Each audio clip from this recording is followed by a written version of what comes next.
Hello everybody, Chris here, and in this video I'm going to be showing you how using layer masks we can remove color from everything in a photo while maintaining color in specific areas such as lips, eyes, or parts of clothing.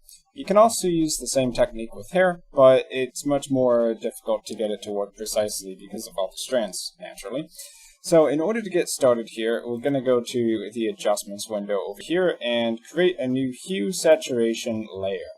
We're going to drop down the saturation to nothing, and as you can see, this hue saturation layer has a layer mask where everything in the entire image is affected, and we want to subtract from that layer mask in order to get our desired effect. So in order to edit the layer mask, I'm going to double click on the layer mask thumbnail. And here it's going to give us the layer mask editing mode, where we have a few tools available to us, namely lasso tool, brush tool, and refine edge brush tool. Now because we're working with pretty precise areas and we want to get a pretty good result, I'm going to recommend against using the lasso tool here. And instead we're just going to jump straight to the brush. And because we are subtracting from a layer mask, we want to hit the negative sign up here. And before we get started with this, I want to increase the transparency to 100% so that when we actually subtract from the layer mask, we'll be able to see all of the color. Now let's zoom in a bit. You can do that by hitting Z to use the zoom tool, and then Alt to change from a negative to a plus.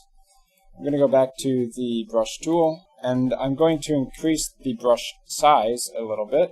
16 pixels, that looks okay. We'll zoom in a little bit more. You can also control a middle mouse wheel in order to do that. And you essentially just target the areas you want to bring the color back in and apply the brush there.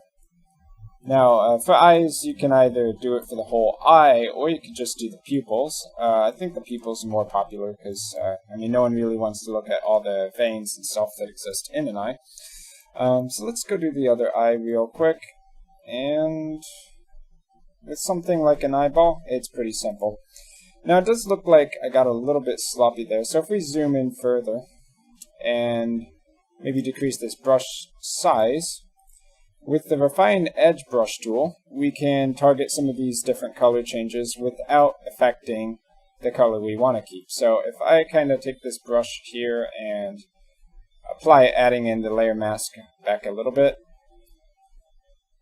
we get a better result, and it doesn't really affect the eye color of the pupil, which is kind of what we're looking for here, and looks like we can do a little bit over there too. Alternatively, you can just use the normal brush and hit shift to go into positive mode and make sure you just get any of those yellow areas that you don't want in the pupil while trying to get the entire pupil to show through with all of its color. Now the eyes are pretty simple. Let's move on to the lips. So because she has red lips, we should only see red here. So anything like that, we're trying to dodge, and any red, that's a good thing. But just to show, I'm going to be a little bit sloppy here intentionally. And you can see that there's a color difference here. So let's use the Refine Edge brush tool to add some of that layer mask back in, while not adding in layer mask to the red. So I'm just going to kind of haphazardly go here with the layer mask. And you can see as we draw over it, we get rid of some of that orange, but pretty much the red is unaffected. Because the Refine Edge brush tool basically takes this starting color and tries to work around that. Now, as you can see, it's not exactly perfect, so in some cases you might need to use the regular brush anyway, especially to get ideal results.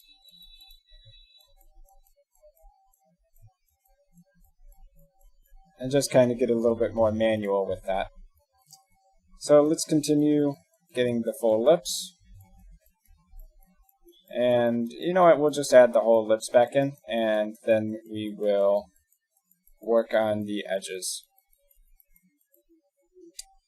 Okay, so I'll start with the size of brush, and I'll change back from the negative to a positive, and we'll try to get all these orange areas removed here, which is what we don't want. You can also use the Refine Edge brush.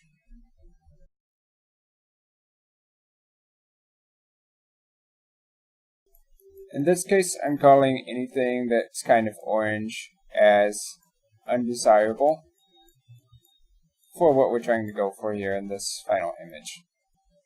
Okay, so if we zoom out, that's pretty good. Not 100% perfect, but if you're at a distance, it would be pretty hard to tell. So let's also do this dress piece down here as well. So because this is a little bit more of a solid shape that's easy to work with, we could use the lasso tool here. So what I'll do is I will hold Alt down to make it a subtracting lasso, removing from the layer mask. And we'll try to draw a rough shape here. Of course, the more stable you are, the better your result is going to be. And you could do this with a drawing tablet as well. Currently, I'm using a mouse, and that's why it's a little bit unstable. So with that, not too bad. It looks like the dress actually didn't really have that much color in the original image. Before we finish, we'll double check on that though. So, to kind of clean that up, I'm going to use the plus tool with the brush to get rid of any edges that might be sticking out here. Just kind of working my way up. Here it actually looks like we might need to use the subtract tool a little bit to get more color from the actual dress in there. And that's going to be not too bad. So if we zoom out here, we have color in the eyes, color in the lips, color in the dress, although you can't really tell. So we can go ahead and hit OK here.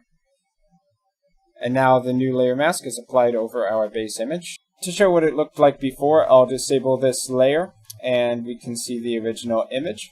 Now in this case, for the final results, I think I would actually just subtract this area altogether from the layer mask. It doesn't look very good without the color of the original image. So we'll just have the eyes and the lips there. So let's actually just go double click on the layer mask to make one more edit. And I'll use the plus lasso this time to just do a broad stroke around that dress area, select it, and in a couple seconds, that area is now no color again. So that's going to be it for making everything in your image black and white while maintaining color in a few key areas. I've been Chris, thanks for watching, and I will see you guys in my future Photoshop content.